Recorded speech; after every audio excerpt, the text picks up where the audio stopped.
반갑습니다. 네. 매주 보고 자주 보는데도 반가워요. 네, 이 시간 먼저 하나님 말씀 보겠습니다. 출애굽기 7장 8절부터 13절까지. 출애굽기 7장 8절로 13절까지고요. 앞에 PPT가 준비되어 있지만 그래도 오늘 성경을 펴놓으시면 여러 가지 말씀드리는 게 좀 편하실 거예요. 8절부터 13절까지입니다. 지금 교독하겠습니다. 홀수절은 짝수절은 제가 읽고요. 홀수절은 성도님이 읽고 나중에 13절은 같이 합독합니다. 제가 먼저 짝수절 읽겠습니다. 여호와께서 모세와 아론에게 일러 가라사대 바로가 너희에게 이르기를 너희는 기적을 보라 하거든 너는 아론에게 말하기를 너의 지팡이를 가져 바로 앞에 던져라 하라. 그것이 뱀이 되리라. 모세와 아론이 바로에게 가서 여호와의 명하신 대로 행하여 아론이 바로와 그 신하 앞에 지팡이를 던졌더니 뱀이 된지라. 바로 각사와 각수를 부르되 그의 옷을 내끌고 그것을 보러 그와 같이 생활해. 각 사람이 지팡이를 던짐에 뱀이 되었으나 아론의 지팡이가 그들의 지팡이를 삼키니라. 그러나 바로의 마음이 강팍하여 그들을 듣지 아니하니 여호와의 말씀과 같더라. 아멘. 13절까지만. 감사합니다. 오늘 이 본문을 가지고 승리의 비결은 순종입니다. 승리의 비결은 순종입니다. 라는 설교의 제목을 정했어요. 근데 오늘도 중학생들이 못 보던 얼굴이 있는데 오늘 설교가 조금 어려울 것 같아서 좀 걱정이 되는데 주님께서 하시겠죠. 어느덧 올해 마지막 심야 예배를 드리고 있습니다. 세상은 변하고요. 아무리 세월이 흐를지라도 변함없는 하나님의 말씀이 저희를 바른 길로 거룩한 삶으로 인도하실 것을 믿으며 오늘도 말씀을 전하겠습니다. 금요 심야 예배는 이제 출애굽기를 가지고 이제 강해 설교를 하고 있죠. 근데 오늘 함께 읽은 본문 7장에 들어서면서 이 7장부터는요, 출애굽, 조금 다르게 표현해보면 이스라엘 백성들이 이집트에서 탈출하는 그 하나님의 역사, 하나님의 일하심이 본격적으로 시작돼요. 다시 말해서 7장부터 좀 다이내믹하게 역동적으로 하나님께서 일하시는 거예요. 그래서 일부 주석가들은 출애굽기 7장 8절에서 13절 오늘 본문을 이집트를 향한 하나님의 공식적인 첫 번째 재앙이다라고 말하는 이들도 있어요. 물론 그런 주장을 가능하게 하는 근거들도 있죠. 한 예로 13절 말씀 한번 제가 다시 읽겠습니다. 그러나 바로의 마음이 강팍하여 그들을 듣지 아니하니 여호와의 말씀과 같더라. 는 기록처럼 혹시 기억하시죠? 출애굽기 아마 설교를 많이 들으셨을 거예요. 재앙이 일어나면 처음엔 바로가 끄떡끄떡해요. 그래서 어떻게? 못 보네. 그렇게 못해. 마음이 강팍하시죠. 또 다음 재앙이 일어나면 못 보네. 못 간다. 니들은 못 간다. 하다가 그죠? 다시 마음이 풀어졌다. 그런 것처럼 마치 이 말씀을 보고 하나님의 능력에 굴복하지 않는 바로의 심정이 나타나는 이 말씀을 가지고 하나님께서 시작하신 재앙에 대한 그러한 반대로 생각해요.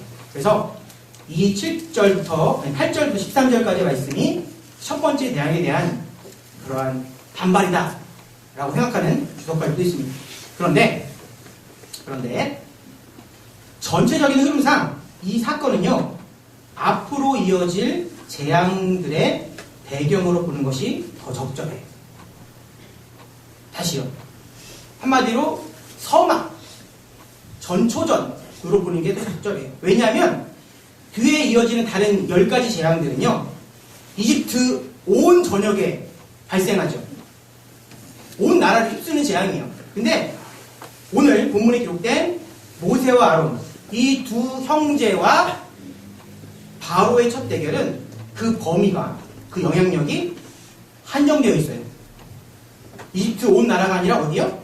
바로 이집트 왕 바로와 그 술객, 그러니까 마술사죠. 그들에게 한정되어 있습니다.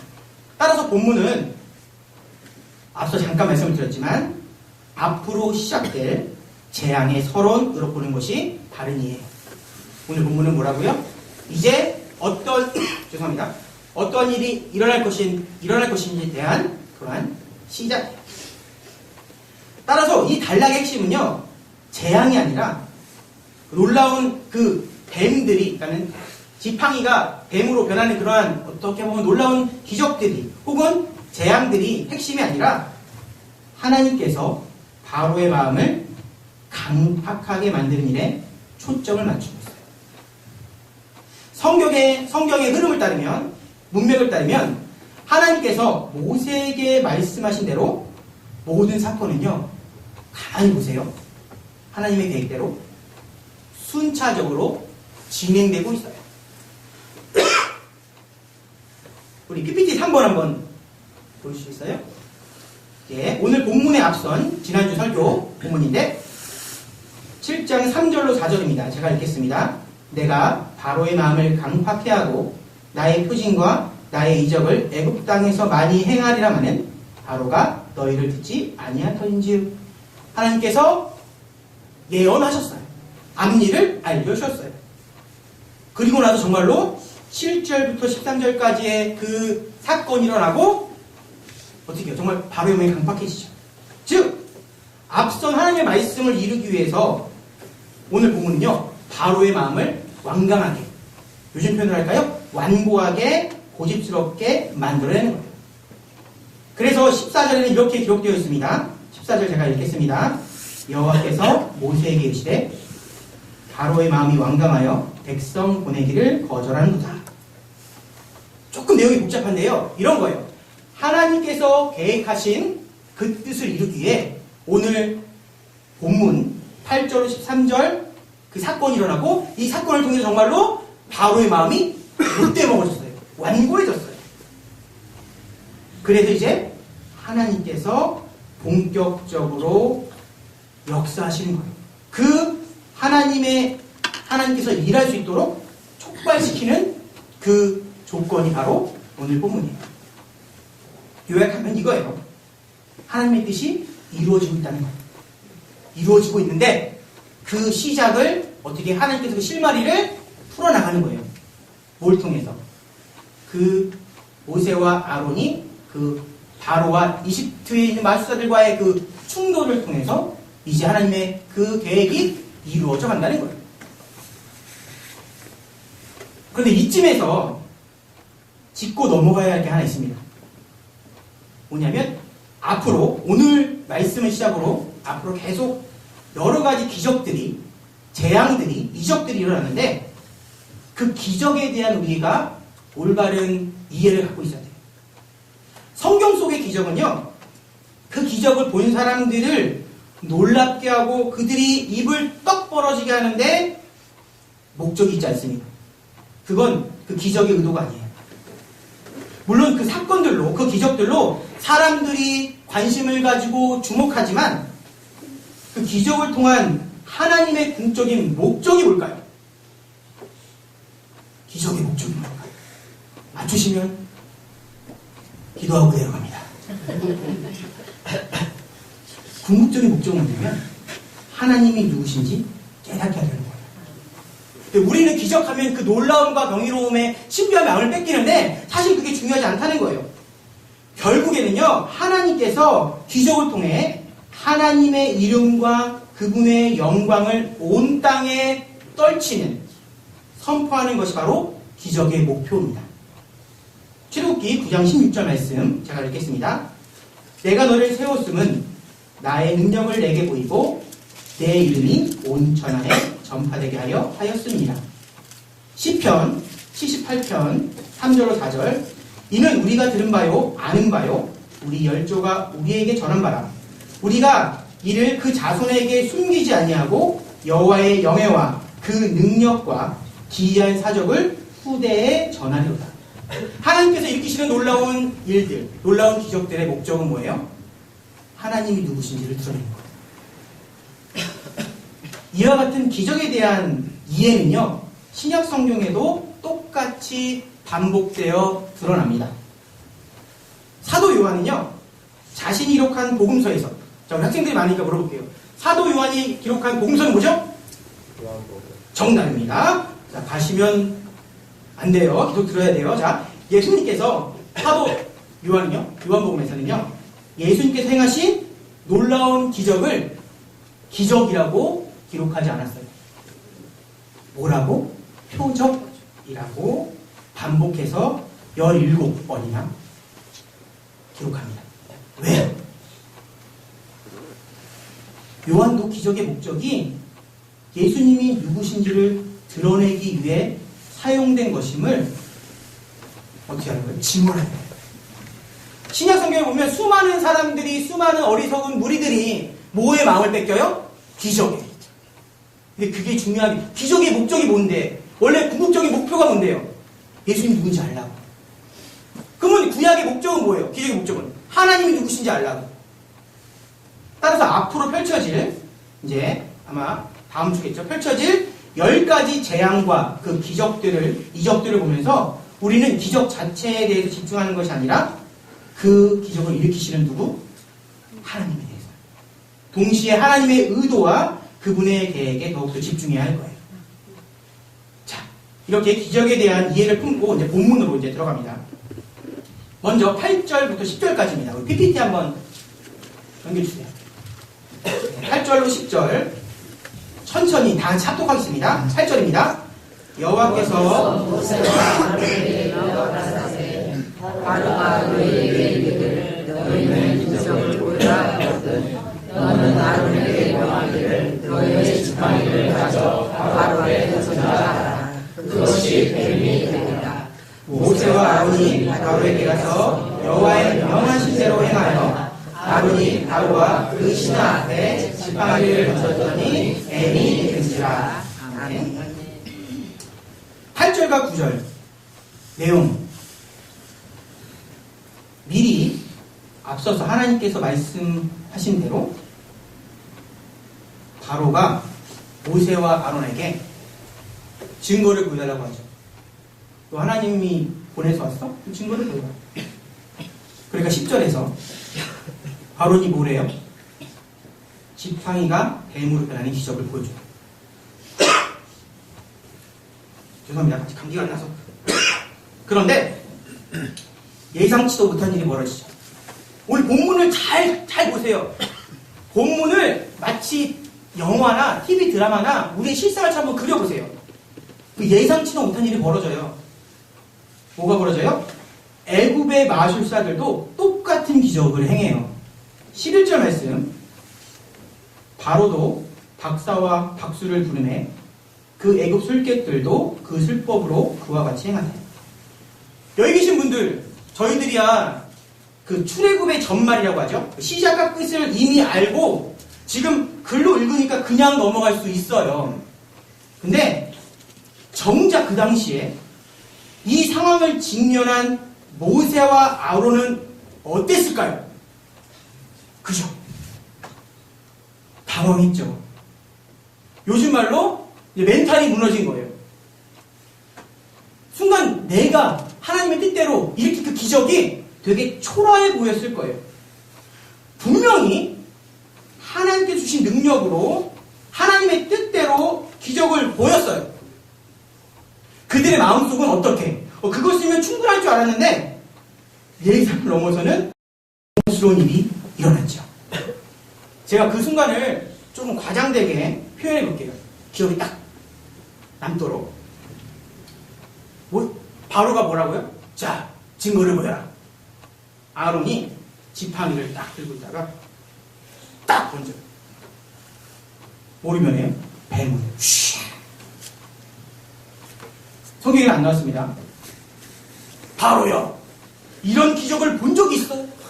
아론의 어깨에 힘이 빡 들어가고, 그죠? 응? 근데 어때요? 바로가요. 씩 웃으며 말하죠. 야, 다들 나와! 딱 그러니까 무당들과 마술사들이 우르르 나오더니 그들도 지팡이를 훅 던져요. 순간 어떤 일이 일어나요? 여기는 뱀만 많죠. 저기는 뱀들. 뱀들이 그냥 와. 모세와 아론이요. 얼굴이 잿빛으로 변하면서 아마 많은 침을 삼켰을 거예요. 그래서 뭐라고? 이게 뭐야? 그죠? 그랬을 거예요. 그 몇 초인지 몇 분인지는 안 나왔지만 그 순간 놀랐을 거예요. 충격이었을 거예요. 그런데 그런 어이없음도 잠깐 하나님께서 진짜 더 놀라운 기적을 행하시죠. 12절입니다. 각 사람이 지팡이를 던짐에 뱀이 되었으나 아론의 지팡이가 그들의 지팡이를 삼키니라. 이게요. 반전도 이런 반전이 없어요. 그러니까 예상을 뛰어넘는 게 항상 누구예요? 하나님. 하나님, 예수님, 제가 신약성경 하면서 예수님 참 멋지잖아요. 근데 하나님도 그분의 뭐라고 할까요? 계획과 섭리는 참 멋져요. 그 마술사들의 뱀이 몇 마리인지 기록은 없습니다. 근데 분명한 건 뭐예요? 아론의 지팡이가 아론이 만든 아론이 만든 게 아니죠. 하나님께서 만드신 그 뱀이 나머지 뱀들을 싹 다 잡아먹어요. 좀 전까지 그 당혹스러움, 그 떨림과 어이없음은 상황이 역전됩니다. 그리고 이런 마음이 들을지도 몰라요. 오히려 뱀이 많으면 많을수록 모세와 아론은 속으로 어때요? 쾌재를 불렀죠. 처음엔 당황했는데 하나님 보여주신 그 능력, 그 뱀이 그 아론의 지팡이가 다 잡아먹고 다니는 거예요. 어때요? 가슴 뛰죠. 이 순간도 저희들이 그 상황을 머릿속에 그려보면 정말 통쾌합니다. 하나님의 능력과 잡스러운 마술이 서로 대조되면서 말 그대로 하나님이 얼마나 위대한 분이신지 수준 차이를 보여줍니다. 바로의 마음이 완고해진 이유 중 하나는 좀 전까지 그런 자신의 자부심이 무너졌기 때문이에요. 13절. 그러나 바로의 마음이 강팍하여 그들을 듣지 아니하니 여호와의 말씀과 같더라. 이 장면을 통해서 저희는 두 가지 원리를 발견하게 됩니다. 첫째, 신실하신 하나님의 계획은 어떠한 상황 가운데서도 성취된다. 사실 모세와 아론은 당황했죠. 예상치 못했어요. 어떻게 보면 엄청난 난관 혹은 장애였어요. 장애물이었어요. 왜? 내가 뱀 만들었는데 더 많은 뱀들이 막 쏟아져 나오면 얼마나 긴장되고 얼마나 두려웠을지도 몰라요. 인간은요, 예상치 못하는 어려움에 당황하고 좌절하지만 하나님은 달라요. 그분은 오히려 그 어려움을 통해서 더 큰 일을 이루십니다. 하나님은 우리가 무너지는 그러한 상황에 절대 흔들리지 않으시고 더 큰 일을 이루어내셔요. 로마서 8장 28절에 신약에서는 이렇게 설명하고 있어요. 우리가 알거니와 하나님을 사랑하는 자, 곧 그 뜻대로 부르심을 입은 자들에게는 모든 것이 합력하여 선을 이루느니라. 기억하십시오. 마음에 새기셨으면 좋겠어요. 하나님의 선하신 뜻이 세워지면 어떤 것도 그분의 계획을 막을 수는 없습니다. 우리의 신앙은요, 그러한 선하신 하나님을 믿고 따르는 거예요. 더불어 아론의 지팡이가 다른 지팡이들을 제압한 것은요, 앞으로 펼쳐질 앞날에 대한 예시예요. 이제 하나님과 이방 신들, 이방의 그 거짓 신들과의 전쟁이 이제 막 일어나죠. 아마 다음 주부터 이제 막 치열해질 텐데, 거기서 하나님께서 승리할 것임을 미리 암시하는 거예요. 이 원리를, 이 믿음의 원리를 저희들의 현실에 한번 반영해 보겠습니다. 하나님의 자녀들인 저희들이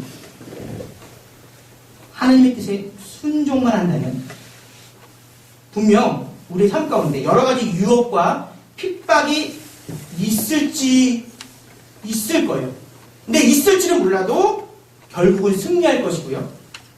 그 믿음의 승전보는 믿지 않는 이들에게 하나님께서 우리와 함께 하신다는 증거가 되고요.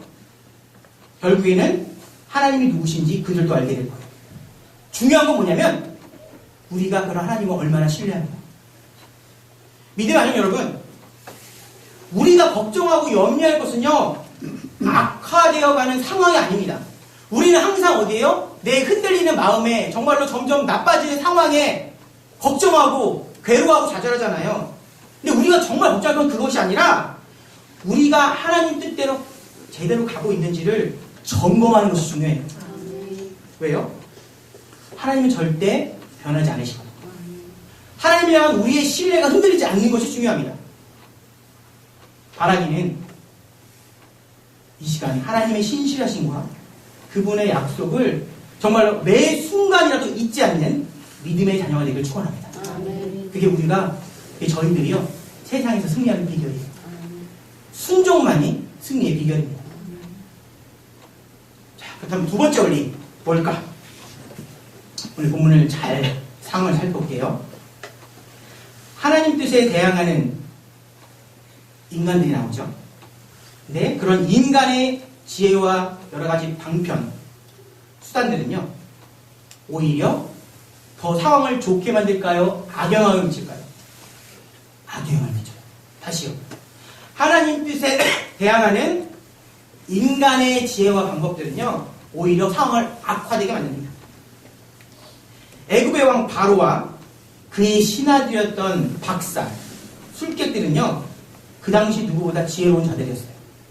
그 당시 최강국이었던 그 애굽의 왕 얼마나 많은 교육을 받았겠습니까? 그리고 그 왕에게 쓰여지는 여기 술사와 박사들 나오죠. 한마디로 지금으로 표현하면 무슨 마술사들, 무당들 하지만 되게 지혜로운 자들이에요. 그런데 그러한 지혜로운 자들이지만 그들에게 한계가 있죠. 그들은 인간입니다. 인간적인 지혜와 능력은 공교롭게도 사태를 더욱 악화시킬 뿐이에요. 오늘 본문의 상황을 큰 그림으로 잘 보세요. 우선 바로가 고집이죠. 바로의 그런 고집은 좀 세게 표현해볼까요? 그런 똥고집은요, 이집트 전역을 비참한 재앙으로 빠뜨립니다. 바로가요, 사실은 하나님이 재앙을 일으키고 싶으셨을까요? 아니에요. 그 원흉은 누구예요? 바로예요. 근데 바로는 스스로 어떻게 해요? 내가 지혜로워. 내가 오라. 인간적인 방법이 자신의 나라를, 백성을 힘들게 만듭니다. 다른 신하들, 술객들도 그들의 행동도 별반 차이가 없습니다. 성경은요, 이 상황을 이렇게 기록하고 있습니다. 우리 PPT 한번 넘길 수 있어요? 잘 한번 상황을 그려보세요. 제가 20절 읽겠습니다. 모세와 아론이 여호와의 명하신 대로 행하여 바로와 그 신하의 목전에서 지팡이를 들어 하수를 치니 그 물이 다 피로 변하고 하수의 고기가 죽고 그 물에서는 악취가 나니 애굽 사람들이 하수물을 마시지 못하며 애굽 온 땅에는 피가 있으나 애굽 술객들도 자기 술법으로 그와 같이 행함으로 바로의 마음이 강팍하여 그들을 듣지 아니하니 여호와의 말씀과 같더라. 하나님께서 기적을 일으킨, 그런 재앙을 일으키신 목적이 뭘까요? 너희들의 악한 마음을 이제 돌이키라고. 하나님께서 권면하신 거예요. 자, 내 위대한 능력을 이게 봤으니 너희가 이제 돌이켜라. 바로야, 고집 그만 피우고 이제는 내 뜻대로 이제는 따라라. 그들이 하나님 뜻에 순종하면 해결될 일이었어요. 근데 인간적인 능력과 지혜로 저항합니다. 더 커다란 피해를 가중시켜요. 방금 읽은 본 말씀 내용이 뭐예요? 지금 온 땅에 뭐가 가득해요? 피가 가득해요.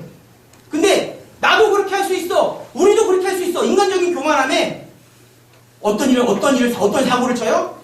온 나라의 강마다 피에 피를 더합니다. 상황을 보세요. 이미 하나님께서 능력을 보여서 되게 힘든 상황이에요. 근데 어떻게? 인간적인 지혜로 나도 할 수 있어. 나도 할 수 있어. 참 생각이 짧았죠.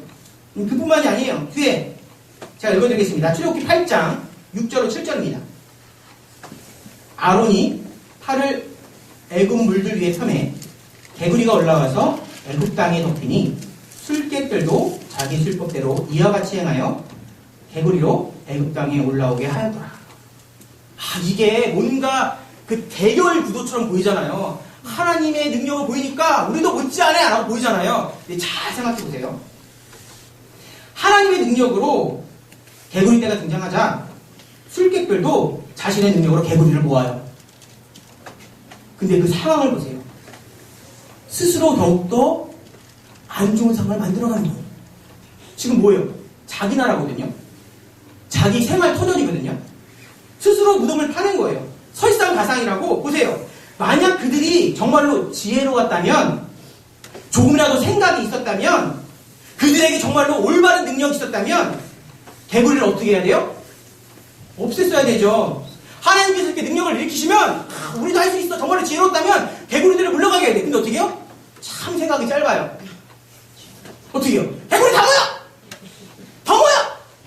그러면서 어떻게 해요? 아이고 힘들어! 이렇게 되는 거예요. 하나님의 뜻에 순종하는 것이 가장 지혜로운 것을 그들은 몰랐습니다. 인간이 가장 지혜로운 게 뭐예요? 하나님을 아는 거예요. 그분의 계획을 알고 순종하는 거예요. 사랑하는 믿음의 가정 여러분, 혹여나 우리도 그러한 실수를 하지 않나요? 하나님께서 내 삶 가운데 일하셔요. 그분의 계획을 이뤄 가시는데 내 인간적인 고집으로 그분의 뜻과는 반대로 막 행하면서 아둥바둥 거릴 때가 있지 않으신가요? 저는 가끔 있어요. 지난주 심야 예배 주제가 뭐였죠? 하나님을 경외하는 것이 가장 큰 지혜인데 우리는 그것을 자꾸 잊어요. 지난주 그 설교를 듣고 저도 잊고 아마 여기 계신 분들도 많이 잊었을걸요. 하나님 뜻대로 순종하면 정말로 기쁘고 행복한데 여전히 내 생각이 앞서고 내 고집이 앞서죠. 오늘 본문에 그런 상황이 계속 기록되어 있습니다. 간절히 바라기는 내 열심이 앞서기보다 하나님의 뜻이 무엇인지 분별하기 바랍니다. 아멘. 노골적인 표현으로요. 하나님 앞에서 머리 굴리지 말고 날 향하신 하나님의 계획이 뭔지 알기 위해서 겸손히 말씀을 묵상하셨으면 좋겠어요. 하나님은요, 말씀으로 우리에게 갈 길 알려주시고요. 또한 우리가 매 순간순간마다 기도하시길 축원합니다. 아멘. 그럼요, 내가 어떻게 행할지 하나님께서 알려주셔요. 그래서 우리의 현실이 어때요? 광야 같을지라도 하루하루 하시는 게 어떠세요? 막 행복하시고 막 기쁘신가요? 그럴 때도 있죠. 저희들 마음속에 성령님이 계시면. 근데 어때요? 보통은 어때요? 되게 힘들죠. 다투고 미움과 원망. 근데 그렇게 우리의 삶이 메말랐을지라도 그 안에서 올바른 길을 걸어가는, 그리고 일상 가운데서 하나님의 인도함으로 평안을 누리는 믿음의 자녀가 되길 간절히 축원합니다. 아멘.